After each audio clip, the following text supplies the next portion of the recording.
Content warning.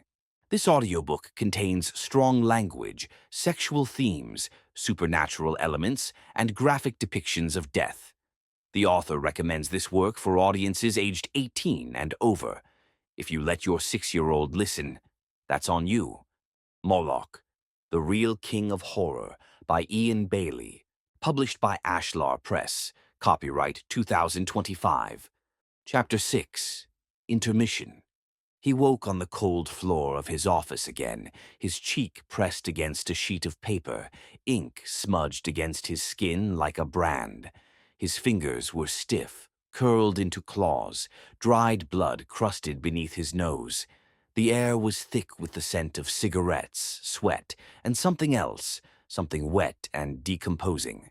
Something's wrong. Oh, fuck, I shit my pants, he murmured to himself. The dim light from the desk lamp flickered, casting warped shadows against the walls. Crumpled pages surrounded him, a graveyard of discarded thoughts, rejected ideas.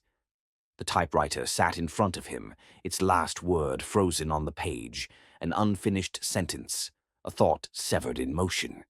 He didn't remember writing it. Didn't remember last night, or the one before. Hell, it's been a while since he's remembered much of anything. The gaps in his memory were widening, stretching into black holes. The words on the page were not his, yet they came from his fingers. His body ached as he pushed himself upright, his head swimming. He sat up slow. Every joint ached. The room spun sideways. The window was open, though he had no memory of opening it. The curtains billowed, the cool night air slithering in, bringing with it the whispering wind. But beneath it, beneath the rustling leaves and creaking branches, there was something else. A voice. No, not a whisper anymore. A harmonious chorus of screams. More. His vision swam as he stumbled toward the door, nearly tripping over the empty whiskey bottles and pill containers littering the floor. The whispers followed him, creeping under his skin. They slithered into his ears, coiling around his brain, sinking their claws deeper into his subconscious. He had ignored them before, dismissed them as exhaustion, stress, or the side effects of too much cocaine. But now they had become a constant. The first time he saw the writing on the walls, he thought it was a joke. Red lipstick, scrawled across the peeling wallpaper in frantic, jagged strokes. At first, they were just short phrases, fragments of his own work, lines from stories he hadn't yet written. Then came the symbols, the spirals, the twisting, shifting patterns that made his stomach churn when he stared at them too long. A language he did not understand, a language that had no business existing in this world. Then, one morning, he woke up in his car. He was in the middle of an empty field, miles from home. The sunrise bled across the horizon in hues of crimson and gold, the morning mist curling low over the earth. A notepad sat in the passenger seat, pages stacked neatly beside it. His hands shook as he picked it up, flipping through the pages. The letters shifted, twisted, reformed into something unreadable the longer he focused. The harder he tried to make sense of them, the louder the whispers became. A sharp pain lanced through his skull, and then his nose was bleeding again, the warm trickle slipping over his lips. He shoved the pages into the glove box and drove home in silence. Martha was waiting for him at the door, arms crossed, her face tight with worry and exhaustion. "Where the hell have you been?" Her voice trembled between anger and fear. "I don't know," he admitted, rubbing his face, smearing blood across his chin. The nightmares had broken into waking life now. He confessed to Martha that he had been hearing things, seeing things he could not explain. At first, the voices had been nothing more than echoes in the back of his mind, faint whispers nudging him forward as he wrote, encouraging, coaxing. But then they had changed. They had grown insistent, demanding. Not enough, more. They followed him everywhere now. At the dinner table, in the shower, in bed. He stopped using mirrors. Moloch was there now, in the reflections. Not just glimpses, not tricks of the light. He lingered, watching, waiting. His reflection was wrong, delayed by a second, a blink behind, a grin that stretched wider than it should have. One night he woke with his own fingernails dug deep into his forearms, crescent moons carved into his skin, raw and red. He had been gripping himself in his sleep, holding himself down. Something had been inside him. Something had been trying to get out. Martha often found him hunched over his desk, unshaven, his shirt stained with sweat and ink, his fingers hovering over the typewriter keys, unmoving. He wasn't writing. He was just sitting there, staring at the blank page, waiting. Martha had seen the changes, felt them, in the way he walked, in the way he spoke, when he even spoke at all. But most of all, she saw it in the way he was with the kids. It started small, subtle enough that she convinced herself it was nothing. A hand that lingered too long on their shoulders, not in affection, but in restraint. A tight grip on an arm when they were playing rough. A snap in his voice that carried more venom than the situation called for. Then, one night, it was more than that. She had been folding laundry in the bedroom when she heard the sharp, startled cry from the living room. Not the playful whine of a child losing a game, but something else. Something wrong. She dropped the clothes and rushed out. Alex stood frozen, his little hands clutching his wrist, his face scrunched up in confusion and pain. Grace was wide-eyed, standing behind the couch like a witness too scared to speak. He stood over them, his chest rising and falling in sharp bursts, his fingers curled into fists. The static hum of the television filled the silence. Martha took a step forward before she even knew what she was doing. What happened? The author's head jerked up like he hadn't realized she was there. His pupils were engulfing their sockets, swallowing the color in his eyes. He looked at Alex, at his own hands, staring like they didn't belong to him. Then back at her, blinking rapidly, like he was waking up mid-nightmare. He wouldn't sit still, he muttered. His voice was distant, disconnected, like he wasn't really there. Instead, something in his place. Martha rushed to Alex's side, gently pulling his wrist toward her. There, on the soft skin, a bruise was already forming, her husband's fingerprints etched into their son's flesh. For a moment, all she could do was stare at the mark, her mind blank with the weight of it, the undeniable proof. Grace spoke then, her voice barely above a whisper. "Daddy scared us." The room went deathly quiet. Her husband exhaled sharply, dragging a hand down his face. "I didn't mean to." He stopped himself, squeezing his temples as if he could pinch the memory out of his skull. Martha slowly looked up at him. Not the man she married. Not anymore. She saw the weight in his shoulders, the darkness in his eyes that had nothing to do with exhaustion. There was something else living inside him, something wearing his skin like an ill-fitting suit. And for the first time, she realized she wasn't just worried. She was afraid. She turned to the kids, her voice as steady as she could make it. "Go to your rooms." Grace grabbed Alex's hand, pulling him away quickly. Neither of them protested. The author opened his mouth like he wanted to say something, to explain, to excuse, but Martha was already stepping past him. She walked into the kitchen, turned off the stove where dinner had been simmering, wiped her hands on a dish towel. She needed to breathe, to collect herself before she... Number. There was no collecting herself. Not anymore. She turned back, walking slowly toward the office, her feet moving before her mind caught up. He was sitting at his desk, hunched over, staring at the blank page before him, fingers twitching as if, even now, even after what he had just done, he wanted to write instead of face what had happened. Martha didn't hesitate. She placed a gentle hand on his shoulder, her touch hesitant, like she was afraid he might shatter beneath it. "I can't do this anymore." He flinched. The words hit him harder than a slap. His eyes darted to her, desperate, pleading. "No, no, Martha, please." His voice cracked. "I'll get better. I swear to God I'll get better." His words were empty, and Martha knew it. She had heard every version of this lie before, each one worn thinner than the last. And just like always, there was no conviction behind them. Just panic. Just the instinct of a man who couldn't bear to be alone, but had already let himself become a stranger. She grabbed his face, forcing him to look at her.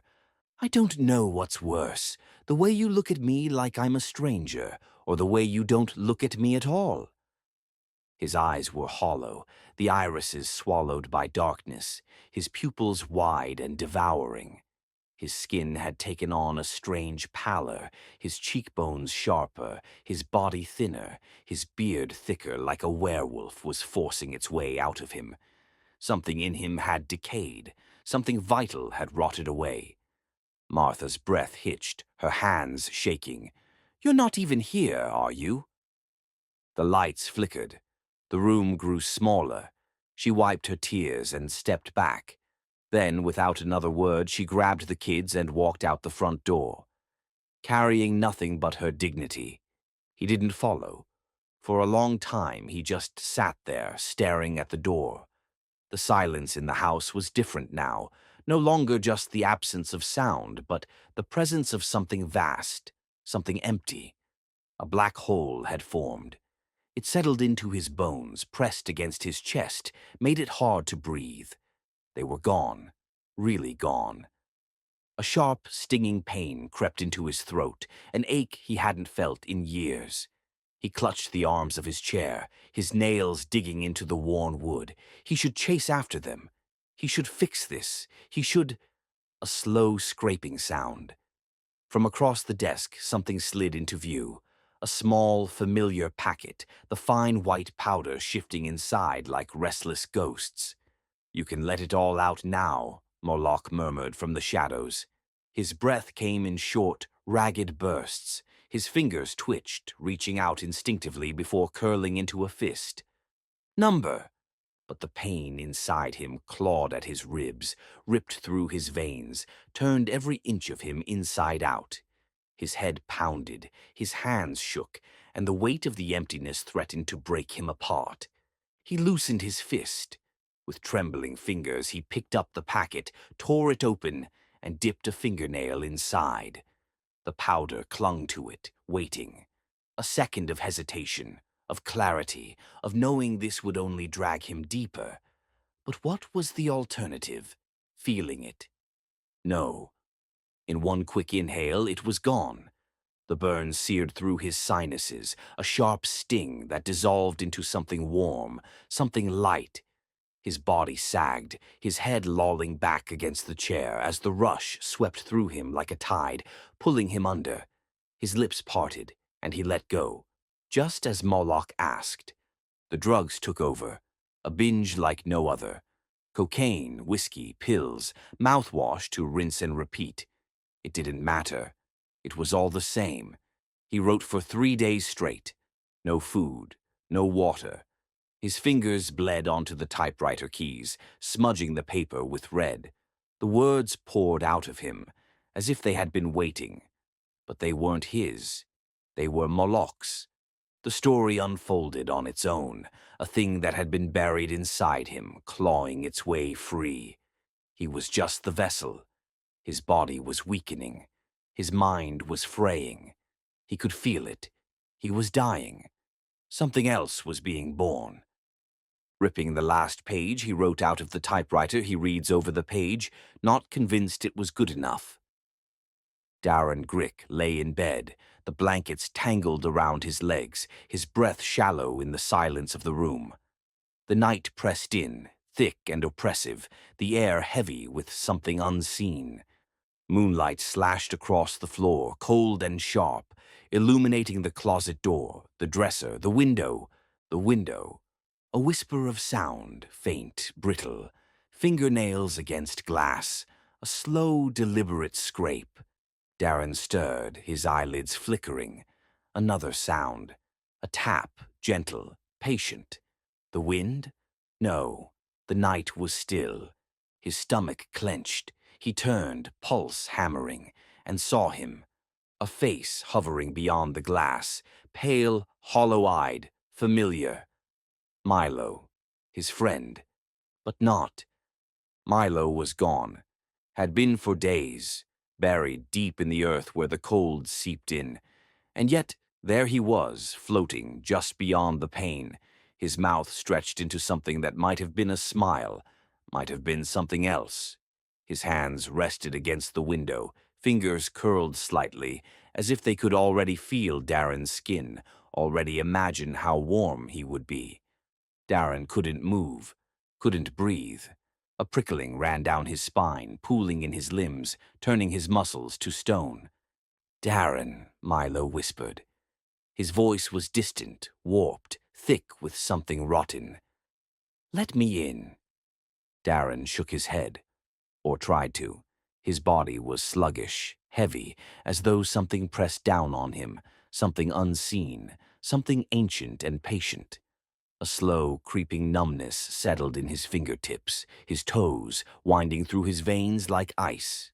Milo lifted a hand, pressing his palm flat against the glass. His skin looked thin, stretched too tight over the bones, like wax held too close to a flame. His fingernails were long, curling slightly at the tips, yellowed, cracked. His eyes were nothing. Just pits, just hollows where something else looked out. A low pressure built in Darren's skull, behind his eyes, a silent urging. Open the window. Let him in. Just a little. Just a crack. The latch was so close, barely an arm's length away. His hand twitched, his fingers reaching. Milo's mouth widened. Not a smile, a cavern, teeth small and sharp and far too many, stretching impossibly. The skin around it strained, split, blackness leaking from the cracks. Darren whimpered, a sound too small, too useless. His feet were on the floor now, his legs moving without his permission. His fingers, trembling, brushed the latch, and the night shifted. A deep, aching groan rippled through the air, the sound of something waking. The shadows in the corners of the room thickened, pulling inward, writhing, reaching. Milo's expression twisted, the gaping mouth snapping shut, his black eyes narrowing in something like frustration. He scratched at the glass, harder now, a frantic, hungry sound. Darren's breath came in short, ragged gasps. He yanked his hand back, stumbled, fell. The floor was cold beneath him, and for the first time he felt the full weight of the darkness pressing in, whispering, sighing. Milo lingered a moment longer, his head tilting in an unnatural jerk, something beneath his skin pushing, shifting, bulging. Milo screamed, a guttural, raw sound, his form twisting, folding, then bursting through the glass with a spray of glittering shards. Darren had no time to react, no breath left to scream. Milo was on him, hands clawing, teeth sinking into his throat. The pain was immediate, hot, wet, but not as terrible as the feeling of something being drawn out of him, siphoned away, leaving an emptiness in its place. Milo's lips peeled back, blood smeared and glistening, his eyes alight with something beyond hunger, something deeper, darker. Darren gasped, his fingers twitching, reaching for anything, for nothing, as the world blurred, as the shadows closed in. And when they dug up the body to confirm it, the coffin was filled with water. No skin, just hair, just teeth, just Darren's notebook, untouched, floating like a confession no one wanted to read. Moloch tells him that this is good, and to keep writing it, it's going to be made into a movie one day. It'll scare the souls out of people. Souls. Still in his psychotic, cocaine-driven writing rampage, the writer continues with input from Moloch, writing till he has nothing left to give. And then, the final sentence. The last page slid from the typewriter, falling gently onto the growing pile. He just stared at it. The ink on the page shimmered as if still wet, then began to move. The letters twisted, untangling from their rigid lines, slithering into grotesque new configurations. Words that had once belonged to him reformed into something ancient, something unknowable. Sentences curled into spirals, entire paragraphs collapsing in on themselves like dying stars. Then the pages lifted from the desk, caught in a violent wind that did not exist. Paper whirled around the room, a storm of language tearing itself apart. He gasped as the words latched onto his skin, not resting but sinking in, burning, infesting. His body seized, spine arching back as if a current had shot through him. His head violently arched back, his mouth tore open, a terrible force wrenched from inside him.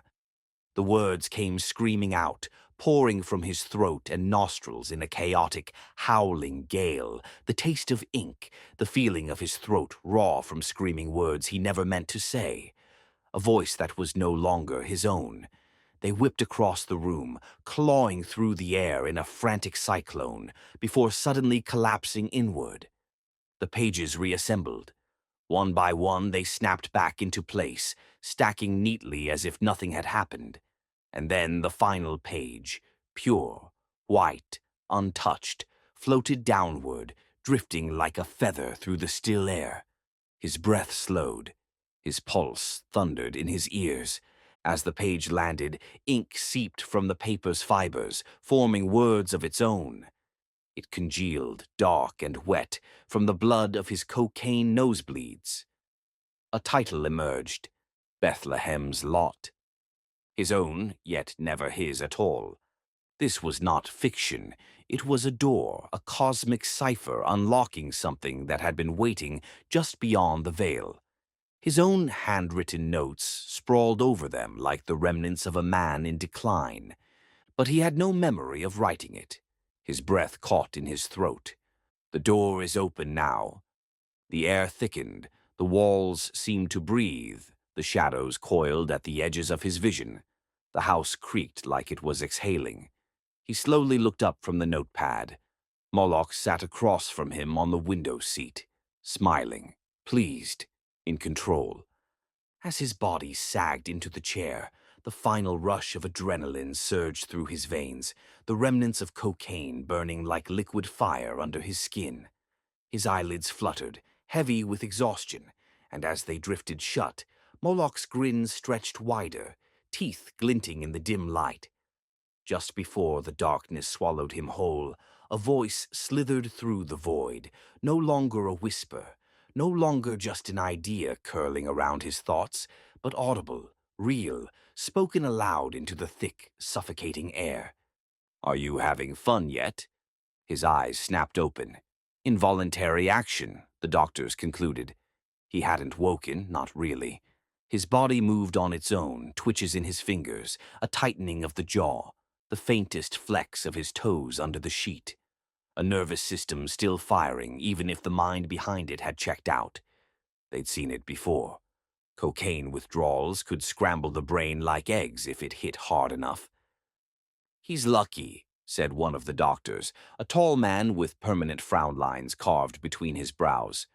"Another few hours without intervention, and we'd be talking organ failure." Martha sat beside the bed, her hands wrung raw, a styrofoam coffee cup untouched in her lap. "So what now?"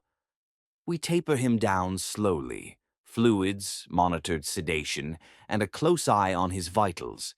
He's going to be in and out, hallucinations, maybe aggression. Could be days before he's properly lucid. We're going to do everything we can, but—" The doctor hesitated, glancing at the readouts. "There's damage. Some of it may not be reversible." Martha didn't cry. She just nodded, her jaw clenched like she was holding back a scream too old to sound. A sudden jerk from the bed made her flinch. His hand spasmed, fingers curling into a fist, then unclenching again like a child grasping at air. "He might do that," the doctor said gently. "The body sometimes remembers what the mind wants to forget." The world had shifted. The room hummed low, machines ticking in quiet rhythm like a dying metronome. Tubes snaked from his arms, from his nose. His skin looked translucent under the hospital light, veins like spider webs, bruises blooming violet and yellow at the edges of the tape that held him together. In the quiet dark of the hospital room, the machines pulsed their slow lullaby of survival. Miles away,